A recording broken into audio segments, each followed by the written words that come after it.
আসসালামু আলাইকুম সবাইকে। সবাই কেমন আছেন? এই তো আমি আজকে মাটির চুলায় রান্নাবান্না করব। তো আমি এখন খাসির মাংস রান্না করব। খাসির মাংসটা আম্মু আগের দিন কষিয়ে রেখেছিল।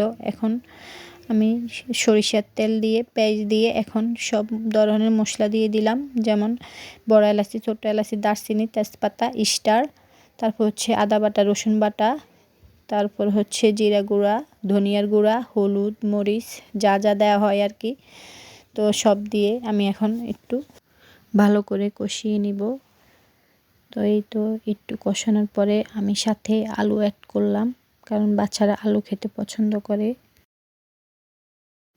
এরপরে আমি গুঁড়ো মাছ রান্না করব হাতে মেখে।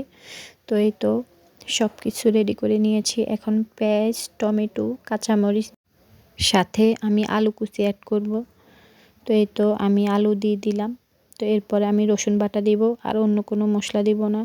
আর হচ্ছে হলুদ গুঁড়ো, মরিচ গুঁড়ো আম্মু মরিচ বেটে দিয়েছিল, কিন্তু আমি দিতে ভুলে গিয়েছিলাম। যাই হোক, এই তো আমি ভালো করে হাতে মেখে এরপরে আমি গুঁড়ো মাছগুলো দিয়ে দিব।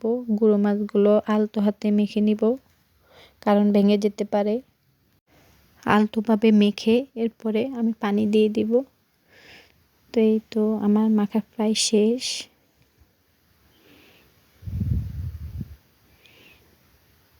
পরে আমি পানি দিয়ে দিলাম। তো আমি এখন চুলার মধ্যে বসিয়ে দিব, এটা আস্তে আস্তে হবে।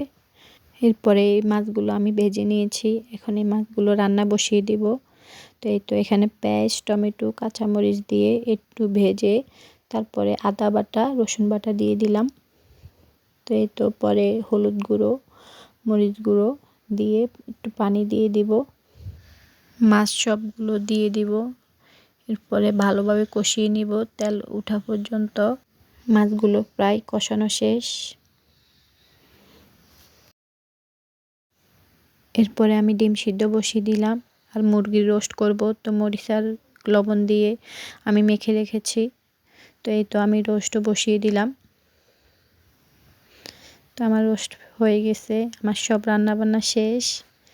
ওর সাথে আমি শাকও রান্না করেছি, কুমড়োর শাক দিয়ে, মাছের মাথা দিয়ে, ডাল দিয়ে। আজকে আমার ভাইয়া আসবে, আমার বোনের হাজবেন্ড। তো সেজন্যই আমি এত রান্নাবান্না করেছি ভাইয়ার জন্য।